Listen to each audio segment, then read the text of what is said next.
জাতীয় সংগ্ৰামী সেনা অসমৰ সভাপতি সিটু বৰুৱাৰ প্ৰতিক্ৰিয়া কানু মহন্ত হিদান্ত শৰ্মাক কেৱল মাত্ৰ গ্ৰেপ্তাৰহে কৰিছে তেওঁলোকে এতিয়ালৈকে শাস্তি প্ৰদান কৰা নাই গতিকে আমি দাবী উত্থাপন কৰিছো শ্যাম কানু মহন্ত হিদান্ত শৰ্মাৰ লগতে জুবিন গাৰ্গৰ মৃত্যুৰ লগত জড়িত হৈ থকা প্ৰতিজন ব্যক্তিক কঠোৰৰ পৰা কঠোৰতকৈ শাস্তি প্ৰদান কৰক অসমৰ ৰাইজ উৎফুল্লিত হ'ব নালাগে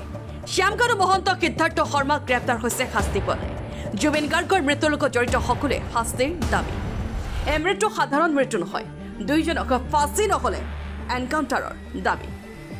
চাৰ্জশ্বিট আদালতত সমগ্ৰ বিষয়টো বিচাৰৰ দাবী শ্যাম কানু মহন্ত আৰু হিদান্ত শৰ্মাক গ্ৰেপ্তাৰ কৰিছে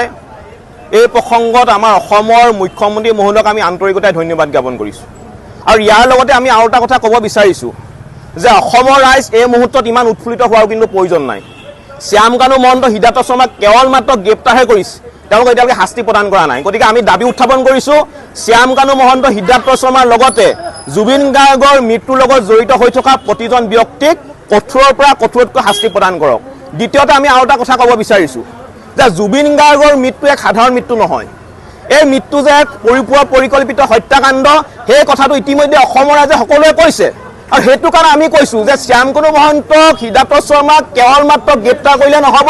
হয় তেওঁলোকক ৰাজহুৱাকৈ ফাঁচি দিয়ক নহয় তেওঁলোকক কিন্তু এনকাউণ্টাৰ কৰক আৰু জুবিন গাৰ্গৰ মৃত্যুৰ লগত যিসকল ব্যক্তি জড়িত হৈ আছিলে প্ৰতিজন ব্যক্তিক গ্ৰেপ্তাৰ কৰি কঠোৰতকৈ কঠোৰ শাস্তি প্ৰদান কৰিব অসম চৰকাৰে লাগিব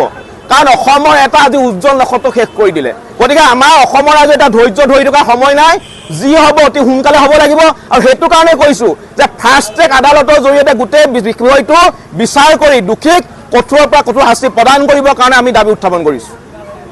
bureau report and for Assam